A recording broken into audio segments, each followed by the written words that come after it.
La paz de Cristo, hermanos. Hoy estamos ya en el cuarto domingo de Cuaresma. Esta cuarta semana es la semana dedicada a la alegría. Es el domingo letare. La Iglesia inicia la liturgia eucarística, la liturgia de la palabra, con esta llamada a la alegría. Alégrate, Jerusalén. Alégrate porque se acerca la fiesta de la Pascua. Y nosotros este camino cuaresmal lo estamos haciendo, sí, como un peregrinaje hacia la Pascua, que está en relación con nuestro peregrinaje terreno, con toda nuestra vida. Nuestra vida está dirigida a una meta, que es el cielo, que nos hace presente la primera lectura de hoy. Josué, que introduce el pueblo de Israel a la tierra prometida. Josué, Jesús, en hebreo son el mismo nombre. Esta es una palabra que es profecía de lo que Cristo hará. Él es quien nos introduce en la tierra prometida, verdadera, en el cielo. Y el cielo es la casa del Padre. Y el Evangelio de hoy nos muestra esto. El hijo pródigo que se había alejado de Dios, de la casa del Padre, regresa a hacer fiesta con el Padre. La vida cristiana es fiesta, la fiesta del amor, de la misericordia del Padre. Y bien, durante este camino terrenal puede ser que nuestra vida tome rumbos diferentes al de la casa del Padre. Que nuestra relación con Dios no la vivamos como hijos, sino que la vivamos como huérfanos. Que la vivamos como una relación con Dios, puede ser como de siervo y padrón. Como amo y esclavo. Y así ve la relación en la parábola, los dos hijos de la parábola, el hijo mayor y el hijo menor. Y Cristo da esta palabra en un contexto muy particular. Él está comiendo con los pecadores. Y los fariseos lo critican por eso, porque está comiendo con publicanos, gente pecadora pública. ¿Cómo es posible que Cristo se haga uno con los pecadores? ¿Cómo es posible esto? ¿Cómo es posible que se haga uno con un traidor de la nación? ¿Que se haga uno con las prostitutas? ¿Cómo es posible esto? Y bien, ahí presenta esta parábola del hijo pródigo, que más bien que la parábola del hijo pródigo debería ser la parábola del Padre misericordioso. Porque al centro no está el hijo pródigo, no está el hijo mayor, está el amor del Padre hacia ambos hijos. Y ambos no comprenden el amor del Padre. Y puede ser que tu relación con Dios sea así, que tú y yo no comprendamos realmente el amor del Padre y vivamos simplemente como siervos que temen, tienen miedo de Dios.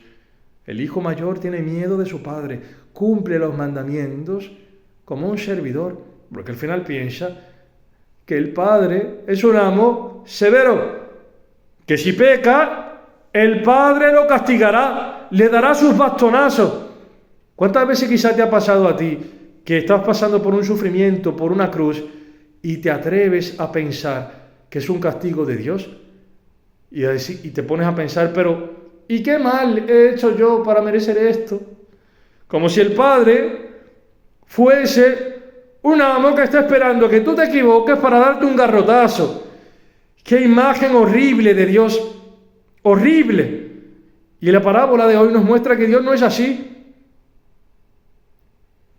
Y entonces, ¿qué pasa con el hijo mayor? Que piensa así del Padre y piensa que el pecado es una cosa buena que está prohibida por el Padre, por este amo.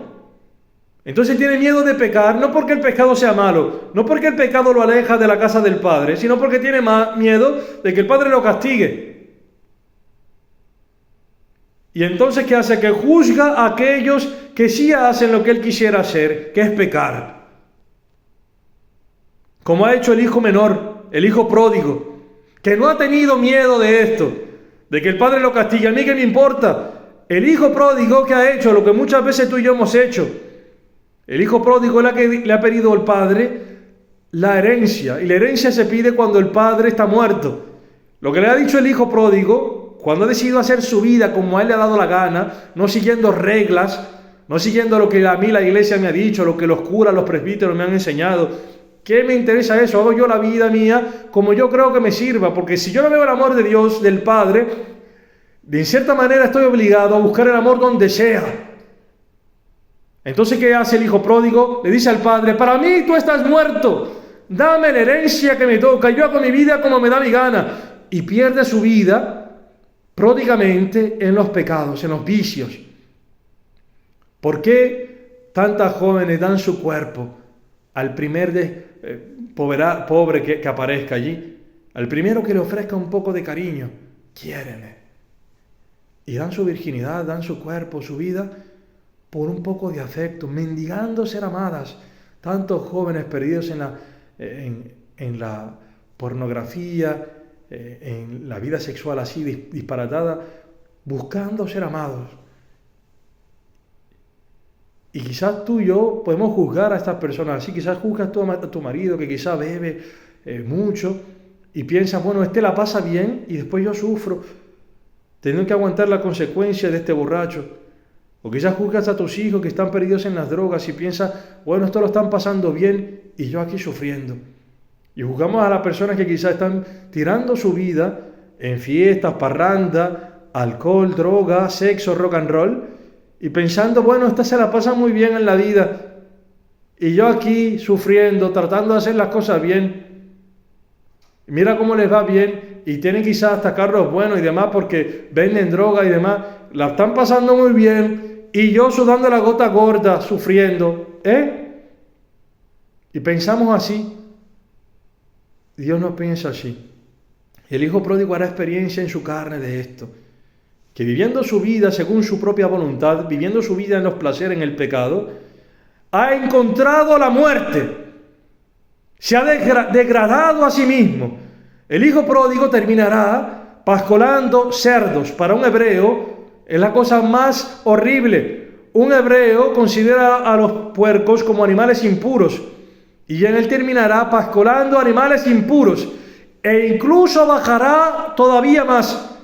Tendrá deseo de nutrirse del alimento de los cerdos.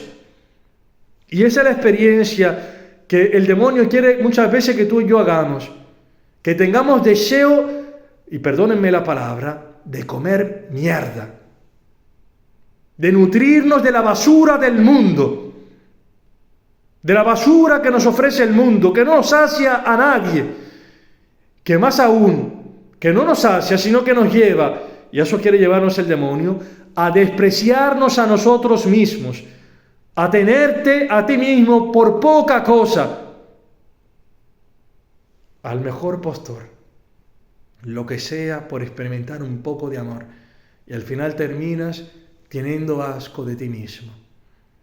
Bien, el hijo pródigo que ha experimentado esto, dentro, cuando vuelve así, hay algo que le dice que es posible regresar a la casa del Padre. Es la experiencia de todo pecador arrepentido que vuelve a Dios. Que dentro el Espíritu Santo, sin importar tanta la basura en la que se haya metido, el Espíritu Santo, cuando nos pone el arrepentimiento en el corazón, nos dice en lo profundo del corazón, y esto no son pensamientos, es una realidad interna muy profunda que nos testimonia que es posible la conversión, que Dios es bueno, que Dios me ama, que es posible, que Dios me puede acoger.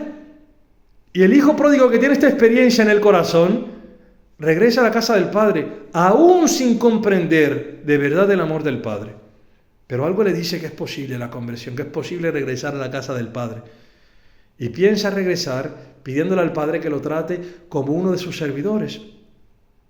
Y cuando vuelve a la casa del Padre, el Padre ya desde lejos lo estaba esperando. No estaba allí para hacerle moralismos, para darle garrotazos, no. El Padre estaba esperándolo con ansias. Dios siempre nos está esperando. Y cuando regresa, el hijo que había preparado un discurso pidiendo perdón, cuando va a llegar a decir esta cosa, de que lo trate como uno de sus siervos, el Padre no le permite que diga esas palabras. Dios no se concilia con que tú tengas una relación con Él como de amo a esclavo. Dios no se conforma con esto, quiere hacerte hijo suyo, te quiere como hijo suyo, que tú vivas y yo viva con esta realidad que Dios es nuestro Padre. Y entonces, ¿qué hace cuando el hijo regresa? Hace fiesta. Le viste las mejores vestiduras, las vestiduras del bautismo, en las cuales el Señor nos ha borrado los pecados y nos ha hecho nueva creación, hijos suyos, una nueva dignidad. Como dice San Pablo en la segunda lectura, lo viejo ha pasado, he aquí lo nuevo, porque quien está escrito en Cristo es una nueva creación. ¿Y qué hace el Padre? Inmediatamente le pone el anillo, signo de que todo lo que tiene el Padre le pertenece al Hijo. Y el Padre, que ve que su Hijo regresa de la muerte. El Padre, cuando ve a un pecador, cuando te ve a mí, me ve a mí o a ti en el pecado, lo que ve a un hijo que se ha ido a la muerte, un hijo que se ha perdido, lo que tú no ves en tu marido que bebe, en tu hijo que se droga, lo ve el Señor. El Señor ve que en el corazón tiene el infierno, que tu marido está viviendo el infierno, que tu mujer, que tus hijos, que estas personas que están perdidas en las drogas, no la están pasando bien, están viviendo en el infierno, están muertas. Y el Padre, que ve que su hijo regresa, dice: mi hijo había muerto y ha regresado a la vida, ha resucitado. ¿Y quién es el Hijo verdadero del Padre, que de verdad había muerto y ha resucitado? Jesucristo. El Padre que da el anillo al Hijo pródigo, le está dando todo lo que tiene el Padre. Y lo más importante que tiene el Padre es su Hijo Jesucristo, es su Espíritu Santo. Y por nosotros Dios ha entregado a su Hijo. Y Él se identifica con el Hijo pródigo. Él se hace uno con el pecador. Por eso San Pablo en la segunda lectura de hoy nos dice: aquel que no conoció pecado, Dios por nosotros lo ha hecho pecado. Y en otro pasaje de la Escritura dice que Él por nosotros se ha hecho maldición, porque maldito aquel que pende del leño. De manera tal que el bendito se ha hecho por nosotros maldición. El santo por ti y por mí se ha hecho pecado, para darnos en Él la bendición, para darnos Dios en Él la santidad,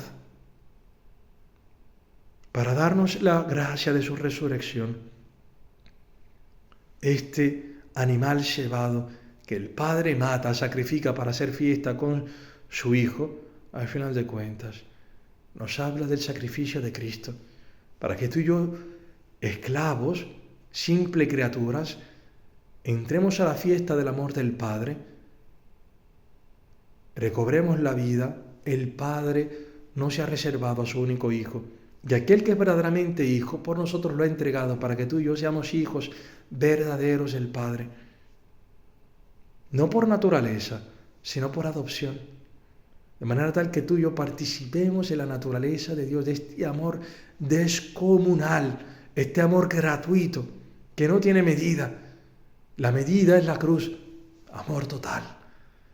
Por eso ánimo, hermanos, que el Señor transforme siempre más nuestro corazón a este amor misericordioso, que podamos tener misericordia de aquellos que están lejos de Dios, que podamos alegrarnos de todos aquellos que regresan a la casa del Padre, y que nosotros también podamos vivir siempre más la fiesta de la fe, la fiesta del amor de Dios, hasta que lleguemos definitivamente a la casa del Padre. Alabado sea Jesucristo.